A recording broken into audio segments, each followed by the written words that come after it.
हरे कृष्णा, राधे राधे कृष्ण रसिक channel में हम सब मित्रों का स्वागत है। और आप सब कैसे हैं? कान्हा जी की कृपा से हम सब ठीक होंगे। और ले लेती हूँ वही क्वेश्चन थोड़े बहुत जो मुझे लगता है इसको जवाब देने चाहिए। और वीडियो पसंद आ जाए तो लाइक शेयर कमेंट जरूर करना। जय श्री राधे। तो मैं स्टार्ट करती हूँ।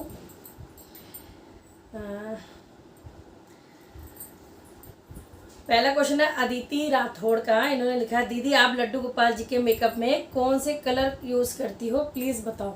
ये मैंने कई बार बता रखा है लेकिन मैं फिर भी बता देती हूँ।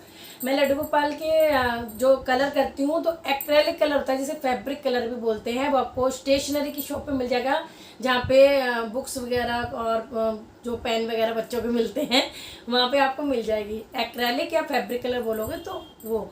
और ये भी बता दूँ कि आप अगर पेंट करेंगे, पेंट करने कम से कम 6 से 8 घंटे आपको सूखने देना है पंखे एसी कूलर में, ठीक है, क्योंकि गर्मी है। तो कम से कम 6 से 8 घंटे आप सूखने दीजिए। और अगर आपको ये करना है कि परमानेंट मेकअप तो खैर नहीं होता, फिर भी आपको 6 महीने तक, 4-6 महीने तक भी अगर मेकअप साल भर तक ना जाए, उसके लिए एक और टिप्स है। आप जैसे एक्रेलिक कलर से आपने पेंट कर दिया, उसके बाद ट्रांसपेरेंट स्प्रे आता है और वो ये स्प्रे भी हो जाता है, एक्रेलिक स्प्रे भी मिलता है और कोई और स्प्रे भी मिल जाएगा, आप पूछ लेना। तो उसको आप मेकअप सूख जाए, जो आपने कलर कराया है लड्डू गोपाल पे, वो सूख जाए 6 से 8 घंटे बाद, उसके बाद वो दूर से मतलब कि 6 से 12 इंच की, जैसे 12 इंच का फीट होता है, मतलब 1 फुट की दूरी से स्प्रे करें मेकअप पे पूरा। तो उसके बाद उसको फिर सूखने दें। जब वो अच्छी तरह सूख जाए फिर उनको स्नान कराएं गंगा जल से, और सब चीज़ से स्नान करने के बाद फिर आप वो अच्छे से मेकअप वो टिक जाएगा 4-6 महीने। क्योंकि अब तो सीजन का मौसम भी आने वाला है तो थोड़ा मुश्किल हो जाती है, लेकिन अभी आप कर सकते हैं तो चल जाएगा, ठीक है। तो अच्छे से समझ आ गया होगा कि मैं क्या कहना चाह रही हूँ। और सेकंड क्वेश्चन है, बंगाली में पूछा, मुझे इनका नाम नहीं आ रहा पढ़ना। तो इन्होंने लिखा है, आपको इनका स्नान करवाने के बाद चरणामृत का क्या करते हो। तो मैं जब इनको स्नान करवा देती हूँ लड्डू गोपू को, तो चरणामृत को हम जो, क्योंकि तुलसी दल भी डलता है उसमें, अगर हमने तिलक, जैसे लड्डू और लड्डू गोपाल के तिलक लगा के हम स्नान करा देते हैं तो पीला पीला पानी हो जाता है। फिर कई लोग चरणामृत पीते नहीं है, तो तुलसी में और या किसी भी पेड़ पौधे में आप डाल सकते हो, ठीक है। लेकिन अगर आप चंदन साफ करके और स्नान कराते हो, फिर तुलसी दल भी डला हुआ है उसमें, तो आप सभी परिवार के सदस्य या कोई और भी आप उनको प्रसादी रूप में, जैसे मंदिर में चरणामृत मिलता है, ऐसे आप दे सकते हो। नहीं तो पेड़ पौधों में भी डाल सकते हो, ठीक है। जय श्री राधे। और तीसरा कमेंट है, क्या हम बिना सेवा के लड्डू गोपाल रख सकते हैं पूजा के लिए? ये है आदर्श पोदर, सॉरी, ठीक है, आदर्श पोदर ने पूछा है, क्या हम बिना सेवा के लड्डू गोपाल रख सकते हैं पूजा के लिए? देखिए, बिना सेवा के तो आप एक तरह से आप इस चीज़ को समझिए कि अगर हम लड्डू गोपाल अगर हम ला रहे हैं, लेकिन है वो प्रभु, अब प्रभु को हम सेवा के लिए लाएंगे ना। आप खिलौना तो है नहीं, खिलौने तो मार्केट में बहुत मिलते हैं, आप वो लाइए, उनकी छवि के भी बहुत तरह के मिलते हैं। लड्डू गोपाल जो आप कह रहे हैं, मार्बल के, ब्रास के, जो भी आप कह रहे हैं, वो लाते हैं तो आपको सेवा करनी ही पड़ेगी। अगर आपके मन में भाव नहीं है तो आप लड्डू गोपाल बिल्कुल ना लाएं, मैं ये सजेस्ट करूँगी। और अगर सेवा का भाव नहीं होता तो आप कितने भी आप ला के रख लो, वो कर लो, तो वो चीज़ नहीं रहती है। तो सेवा करनी बहुत ज़रूरी होती है लड्डू गोपाल की, चाहे आप किसी रूप में करो। ये नहीं होता कि लड्डू गोपाल को हम सारा दिन, हम कई लोग डरा देते हैं कि भाई हम नहीं कर पाएंगे सेवा की, कैसे होएगी, हम तो इतना नहीं कर पाते खिलाना पिलाना। सबके मन में होता है, मेरे भी मन में था जब मैं लाई थी।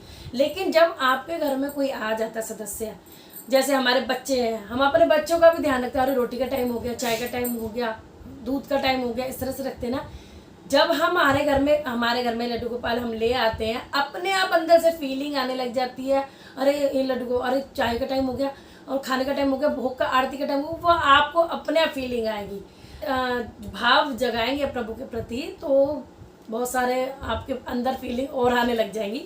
तो मैं यही कहना चाहूँगी, अगर भाव नहीं है तो लड्डू गोपाल लाना व्यर्थ है। और आप खेल खिलौने के मकसद से ला रहे हो तो कोई भी ला सकते हो, फिर आप, ठीक है।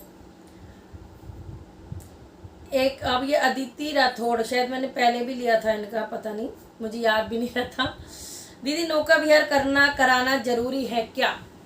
देखिए गर्मी चल रही है और गर्मी में बांके बिहारी जी के मंदिर में और सब जगह फूल बंगले बनते हैं। जैसे हमने भी थोड़ा बहुत मोहिनी एकादशी पे करा, कर आपने मेरी वीडियो देखी हो तो फूल बंगले बनते हैं। फूल बंगले क्योंकि गर्मियों में खुशबू बहुत होती है, जैसे मोगरे के फूल में या कुछ भी फूल बंगले ठंडाई देने के लिए इत्र लगाए जाते हैं, तरह तरह फूलों के इत्र होते हैं वो लगाए जाते हैं। शीतलता प्रदान करने के लिए चंदन पूरा शरीर पे लेपन होता है। 21 दिन की चंदन यात्रा चलती है, 14 मई से स्टार्ट थी, अब तो काफ़ी दिन हो गए हैं। तो चंदन पूरे शरीर पे अगर आप रोजाना लगाओ तो कम लगाओ, सिर्फ इसलिए शीतलता प्रदान करने के लिए। ऐसे ही नौका विहार किया जाता है उनको कि भाई पानी ठंडा है, नौका में बैठेंगे और मतलब कि आराम से सज धज के नौका में, तो उनको एक तरह से गर्मी में जो शीतलता प्रदान करती है, जो सब चीज़ें ठंडी चीज़ों का भोग लगाया जाता है, चाहे ठंडाई हो, खरबूजा हो, तरबूज हो, एनीथिंग जो भी ठंडी चीज़ें होती हैं, ठीक है। तो इस तरह से आप नौका विहार दी। मैं तो यही कहूँगी अगर हमारे पास नौका नहीं है, ठीक है, कोई कहते हैं हमारे पास नौका नहीं है, हम ये कहते हैं भैया साफ बात है टब में पानी भरो और कोई परात ले लो जैसे मैंने ले ली है और करके नौका विहार करा दो। भाई क्या करें हम, ऐसे ही जुगाड़ करके करने पड़ते हैं। मानो तो सब कुछ, ना मानो तो कुछ नहीं, ठीक है। तो ये इनका रिप्लाई है। और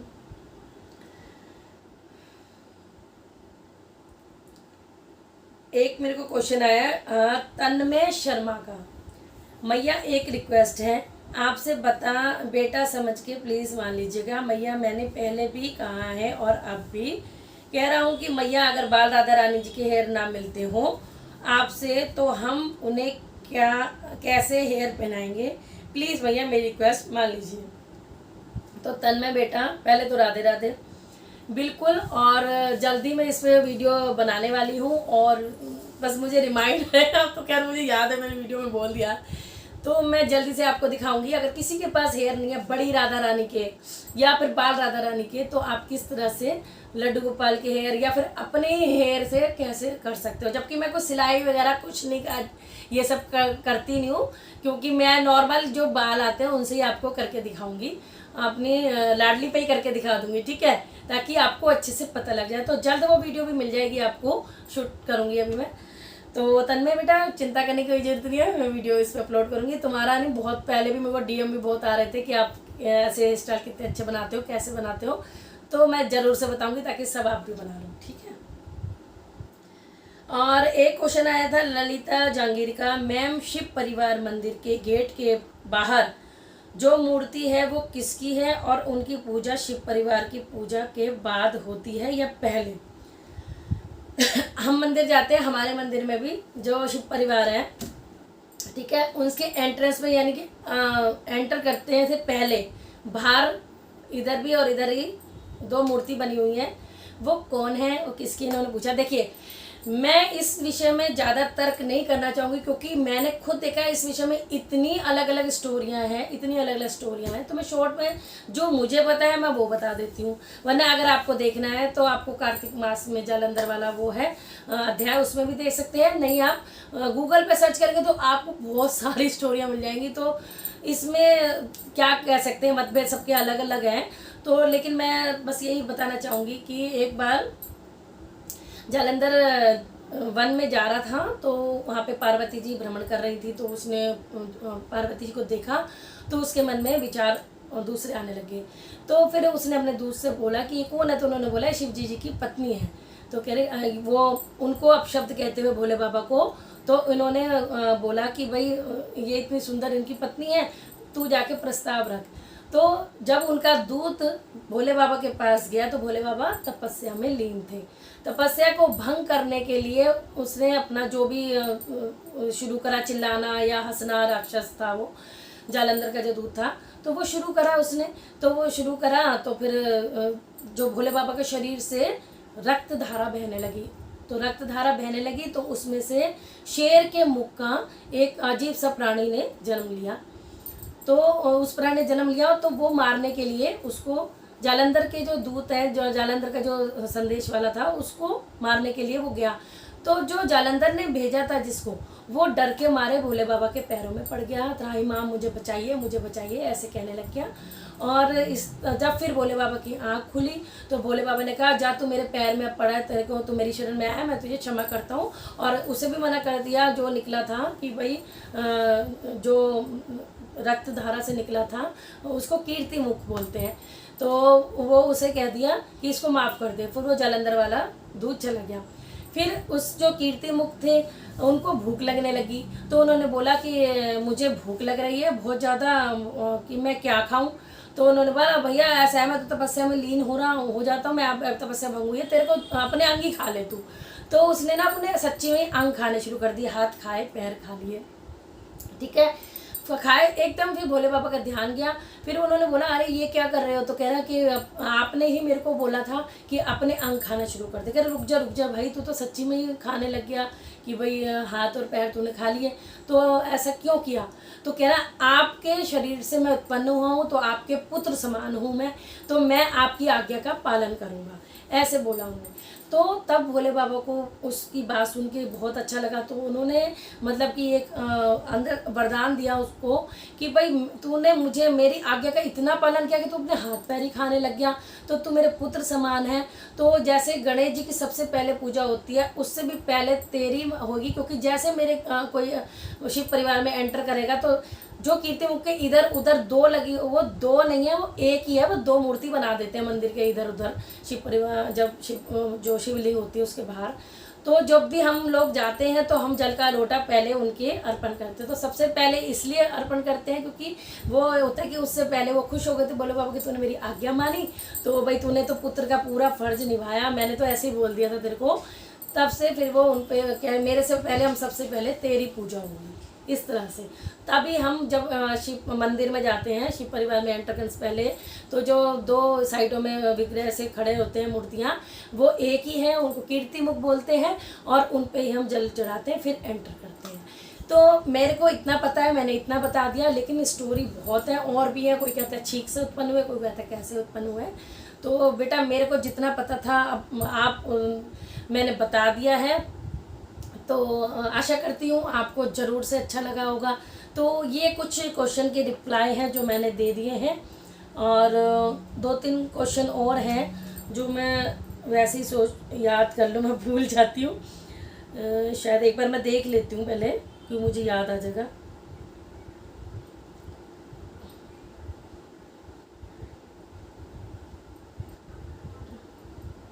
हाँ, एक क्वेश्चन आया था मेरे को खेमचंद गोदवाल का।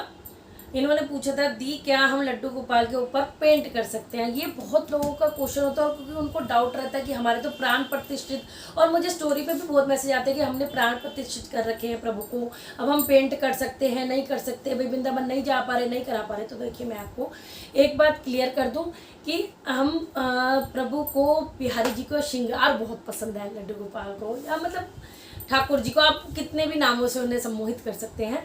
तो उनको श्रृंगार बहुत ज़्यादा पसंद है। तो श्रृंगार जैसे हमें पसंद होता है, हम भी कुछ ना कुछ करते ही हैं, मेकअप लगाएंगे, ये करेंगे वो करेंगे।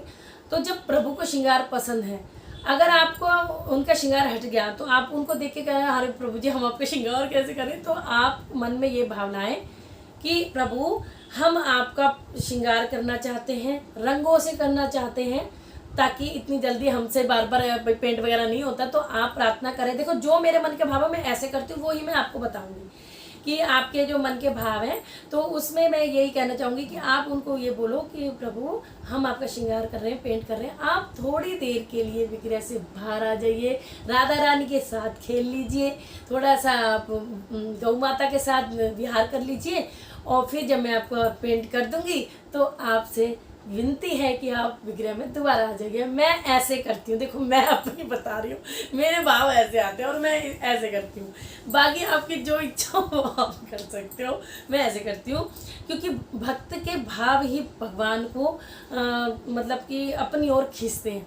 तो जैसे हमारे कोमल, निर्मल और निश्चल अगर भाव होंगे तो प्रभु जरूर से हमें आशीर्वाद देंगे। ये सब मत सोचा करो कि ये कैसे होगा वो कैसे होगा। भगवान तो तुलसी दल से भी रिझ जाते हैं, 56 भोग तो उन्हें चाहिए ही नहीं। ये तो हमारी मन की सोच है कि हम भाई भगवान को ये खिलाएं, ये पिलाएं, ये करें। नहीं, उनको कोई कमी है, उनको बस सब कुछ है। तो बस यही है, आप पेंट कर सकते हो, ठीक है, कोई टेंशन नहीं है। और मुझे ये भी बहुत क्वेश्चन आ रहा था कि हमने जब जुगल सरकार लिए तो प्राण प्रतिष्ठा नहीं करी थी, हमने ऐसे ही विराजमान कर दिए, या लड्डू गोपाल हमने लिए तो हमने ऐसे ही विराजमान कर दिए।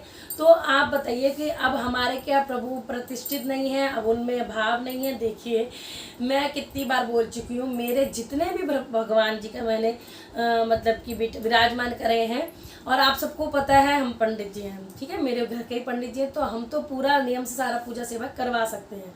लेकिन क्योंकि कुछ बातें हैं वो मैंने हमेशा लाइव में बताती हूँ, बताया भी है कि हमें घर बदलने भी पड़ जाते हैं, ये है वो है, तो हम प्राण प्रतिष्ठा मैं इसलिए नहीं करवाती हूँ। क्योंकि कई बार मैंने बताया कि ज़रूरी नहीं हम, या फिर अगर हम घर बदलेंगे तो पूरे नियम से ही प्राण प्रतिष्ठा जैसे हमने कराया है उनको वहाँ से उठाने के लिए भी पूजा वूजा करवानी पड़ती है। इसलिए मैं पंचामृत से स्नान करा के, गंगा जल से स्नान करा के ही इनको विराजमान करती हूँ और सेवा करती हूँ। आपने मेरी वीडियो देखी है, मेरे पतिदेव मंत्र वगैरह बोल के ही पंचामृत का वो करते हैं। अगर किसी को ये सब नहीं आता, जरूरी नहीं है, ओम नमो भगवते वासुदेवाय, श्री राधा जो भी आपको मंत्र आता है उससे आप पंचामृत का स्नान कीजिए, गंगा जल से स्नान कीजिए। और प्रभु भाव के भूखे हैं, मैं हमेशा से यही कहती हूँ। तो मानो सब कुछ है, ना मानो तो कुछ नहीं है। तो राधे राधे जपो चले आएंगे बिहारी, आएंगे बिहारी चले आएंगे बिहारी, राधे राधे। तो ऐसे गाते रहिए और बिहारी जी अपने आप आ जाएंगे। और मैं आज थोड़ा सा बोल रही हूँ क्योंकि मेरे पास बहुत क्वेश्चन आते हैं, तो मैं सोचती हूँ कि कैसे बताऊँ, क्या करूँ। एक क्वेश्चन, हाय कृष्णा, और कई बच्चे, छोटे बच्चे 12, 13, 14 साल के मुझे बहुत कमेंट करते हैं कि हम सेवा करना चाहते हैं, हम कर सकते हैं। जी बिल्कुल कर सकते हो। अगर भक्त के मन में भाव है, यानी कि अगर वो चाहे बच्चा ही है, उसके मन में भाव है, भक्त प्रहलाद कितने छोटे से उम्र में जब वो भगवान के पा सकते हैं, तो छोटे छोटे बच्चों में जो आजकल भाव जग रहे हैं, मुझे बड़ा मतलब खुशी होती है सुन के, देख के कि आप जरूर से, बिल्कुल जरूर से आप उनकी सेवा कर सकते हैं। अगर भाव है तो बच्चा भी सेवा कर सकता है, अगर भाव नहीं है तो कितने भी आडंबर कर लो, कोई फ़ायदा नहीं है। तो भाव है तो बच्चे सब सेवा कर सकते हैं। बच्चे कैसे सेवा करें? अब बच्चे, खाली बच्चे घर में ही थोड़ी ना रहते हैं, माँ बाप भी होते हैं, तो सब हेल्प हो जाती है बच्चों की। तो नॉर्मल सेवा पूजा स्नान करा सकते हो, भोग में मम्मी को बोल सकते हो ये वो बना दो, वो बना दो। तो बच्चों के लिए तो माँ बाप करते ही हैं, इस तरह से आप कर सकते हो, ठीक है। और ये भी क्वेश्चन था कि हमारे जुगल सरकार आने वाले हैं, हम उन्हें कैसे सेवा करें? खाली पंचामृत स्नान करा के ही विराजमान करते हैं, और उनकी सेवा कैसे होगी, ठीक है। तो काफ़ी सारे आज क्वेश्चन ले लिए मैंने क्योंकि बहुत एक ही क्वेश्चन बार बार मैं अलग अलग कैसे बताऊँ। तो पहले तो बहुत बधाई जिसकी जुगल सरकार आने वाले हैं, लड्डू लाडली आने वाले हैं। और तो आप उनकी सेवा ऐसे कर सकते हैं जैसे कि अब मेरे मार्बल के विग्रह हैं, ठीक है। अगर आपके मार्बल के विग्रह नहीं हैं, यानी कि संगमरमर के विग्रह जो वाइट कलर के जो मेरे हैं, जो बड़े वाले मेरे 15 इंच के हैं, ठीक है, युगल सरकार, आप 1 से 1.25 फुट भी रख सकते हो अपने घर में, यानी 12 से 15 इंच भी रख सकते हो, ठीक है। और अगर आपके घर आते हैं, अगर आपके मार्बल के हैं, तो आप रोज स्नान नहीं करा सकते, खाली आप टॉवल से थोड़ा सा पोंछ सकते हो, साफ कर सकते हो गंगा जल से। अगर आपके ब्रास के हैं यानी पीतल के हैं, तो आप डेली स्नान भी करा सकते हो, श्रृंगार भी कर सकते हो, ठीक है। सेवा कैसे करनी है? अगर मार्बल के जैसे मेरे हैं तो मैं बस थोड़ा सा उनके चरण वरण पोंछ देती हूँ, ऐसे कर देती हूँ, हल्का सा चरणों में तिलक लगा देती हूँ, तुलसी दल रख देती हूँ, और उसके बाद उनकी सेवा पूजा आरती में सबकी एक साथ करती हूँ। ओम जय जगदीश्वर है, और मैंने आरती डाल भी रखी जैसे मैं करती हूँ, तो वो आरती में कर लेती हूँ सबको। जैसे लड्डू गोपाल और लाडली को भोग लगाती हूँ, ऐसे ही बिहारी जी को। कोई ऐसा नहीं है कि स्पेशल कुछ करना पड़ता है। और सुलाएं कैसे? देखो, लड्डू गोपाल को हम बिस्तर पे सुला सकते हैं, कईयों का मंदिर कहते हैं कि हम मंदिर में सुलाना चाहते हैं, हमारे पास जगह नहीं तो मंदिर में सुला सकते हैं। मेरे पास भी जगह नहीं थी, जब मंदिर में ही सुलाती थी मैं, तो आपके पास जैसे आपको कंफर्टेबल लगे आप लगा सकते हैं। किसी ने पूछा आपके घर में ऊपर फैन लग रहा है? जी बिल्कुल, पंखा लग रहा है मेरे कमरे में, तो आप इस तरह से कर सकते हो, ऐसा नहीं है कि नहीं कर सकते। तो सेवा भाव इतना हुआ मत बनाओ, इतना मतलब कि छोटे बच्चे बोलते हैं ना हुआ आ गया तो इतना डर मत बिठाओ। अच्छे से कोमल और निर्मल मन से करोगे तो सब हो जाएगा। भोलेपन से सेवा करोगे तो भगवान ज़्यादा कुछ होते हैं। जितना नियमों में और आडंबरों में फंस जाओगे ये भी करना वो भी करना, तो सेवा नहीं हो पाती है। तो अच्छे से हंसते मुस्कुराते, प्रभु हमें तो आता नहीं है भैया, जो कर रहे हैं स्वीकार करो, तू यही कह के सेवा करो, हमने जो कर दी तो स्वीकार करना पड़ेगा और इस तरह से आप सेवा कर सकते हो। ठीक है, तो जय श्री राधे। आपको अच्छा लगेगा, अच्छा लगा होगा अच्छा लगेगा अच्छा लगा होगा मेरे क्वेश्चन के ये जो रिप्लाई थोड़े से लंबी होगा। और मैं ये नहीं कि मैं आपके जो क्वेश्चन है सिर्फ ऐसे पढ़ा और तुरंत रिप्लाई हाँ ना कर दिया, ऐसे नहीं करती हूँ। मैं थोड़ा सा डिटेल में आपको जाके अच्छे से समझा देती हूँ, जैसे मैं अपने घर में सबको पाठ पढ़ाती हूँ। हाँ नहीं बेटा ऐसे नहीं ऐसे होगा, ऐसे नहीं ऐसे होगा। तो यहाँ भी बहुत बच्चे हैं जो मुझसे आपकी ब्रज भाषा निकल जाओ दो मोते बहुत प्रेम करें, या हमारे मैं क्वेश्चन के रिप्लाई बढ़िया से पूरे डिटेल में दूँ। ठीक है, तो जय श्री राधे। वीडियो पसंद आ जाए तो ज़रूर से लाइक शेयर और सब्सक्राइब कर लेना जो नए हैं। ठीक है, और शेयर जरूर कर देना, क्योंकि ये ऐसी बातें हैं जो सबको जाननी है। मेरा दिमाग खराब हो जाता है तब तक एक ही क्वेश्चन के आंसर बार देते देते। तो शेयर कर दो भाई, ताकि और कोई भी देखना चाहे तो उसको तसल्ली हो जाएगी। ठीक है, चलो ठीक है, तो जय श्री राम। मिलते हैं नेक्स्ट वीडियो में। वीडियो बताना जरूर कैसी लगी है।